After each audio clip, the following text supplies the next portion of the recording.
William, or as I call him, Bill Smith. Hi, Bill. Hi, Mark. Well, thank you, Mark and Team International, for putting this together. Definitely appreciate it.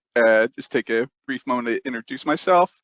Bill Smith. I'm the president of the Central Maryland chapter, and I'm also co-chair of the Chapter Leaders Committee with Connie Matthews Reynolds from Central Ohio. And for those that may not be aware of the committee, kind of in short, what we do is the two of us help plan the agenda for the every other month chapter leaders calls, the agenda for the chapter leaders summit, including the one coming up in a couple weeks.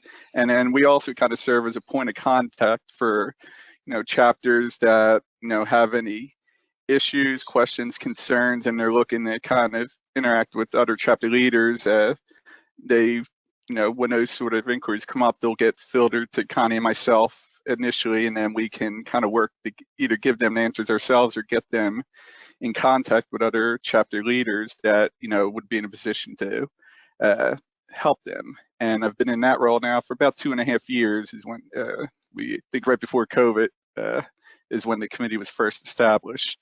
In terms of my priorities, I have kind of 3 general priorities that I would look to focus on. One is just advocating for our chapters and chapter leaders. A benefit of serving on the chapter leaders committee is over the last couple of years, I've heard some of the good and bad things that a lot of our chapter leaders have experienced and some of the frustrations they've encountered as well. So it's kind of emphasized to me the importance of engaging with those chapter leaders to offer them the support and resources that they need. And if I'm fortunate enough to be elected as a director, that's something I would look to continue to do on a broader level. And I also think that we need to increase the outreach to the students, at the college level and potentially even down as far as the high school level. Our chapter is fortunate enough to have involvement with a couple community colleges and also with one of the local school systems serving on their advisory board for the cybersecurity program.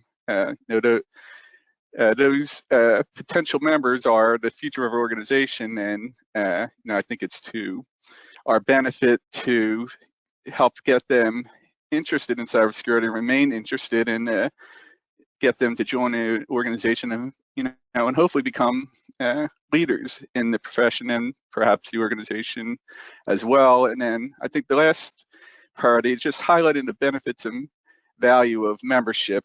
I think we're all aware of the CP opportunities. I mean, that's kind of a common one that I hear a lot of members join for, but over the last few months alone, it became apparent to me that some of our chapter leaders are not aware of the SIGs that are available for members to participate in.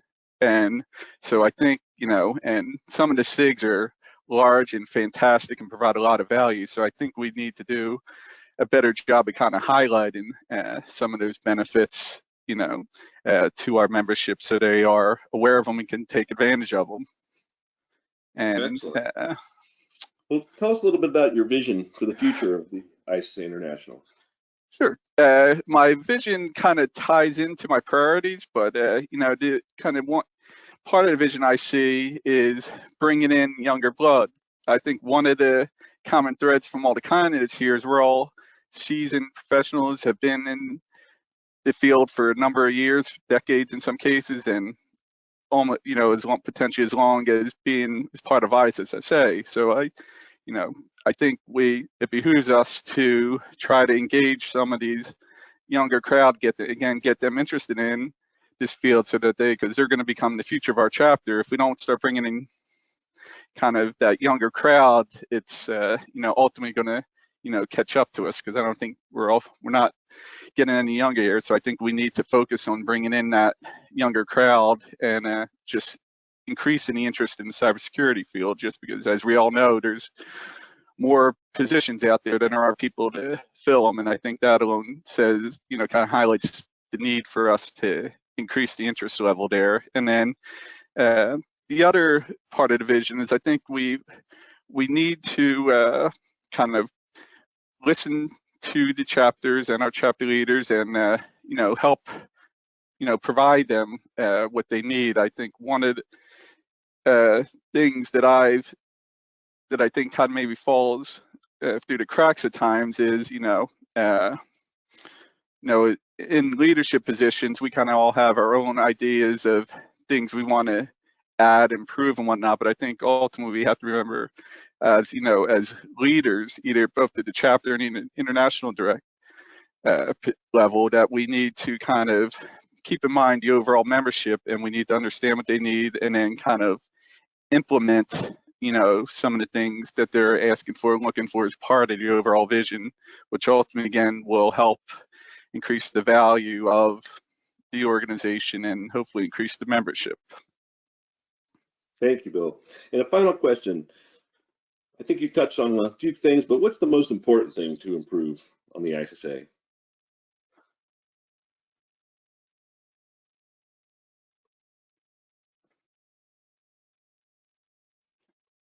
Bill, I've managed to lose audio. Yeah, but yeah, you lost. I kind of lost you there for a few seconds. Oh, sorry. Mark, can you hear me? Yeah, I can hear you now. Yeah, you would definitely we had a gap. I had asked for a final question. What's the most important thing to improve? Well, again, it kind of ties back into vision.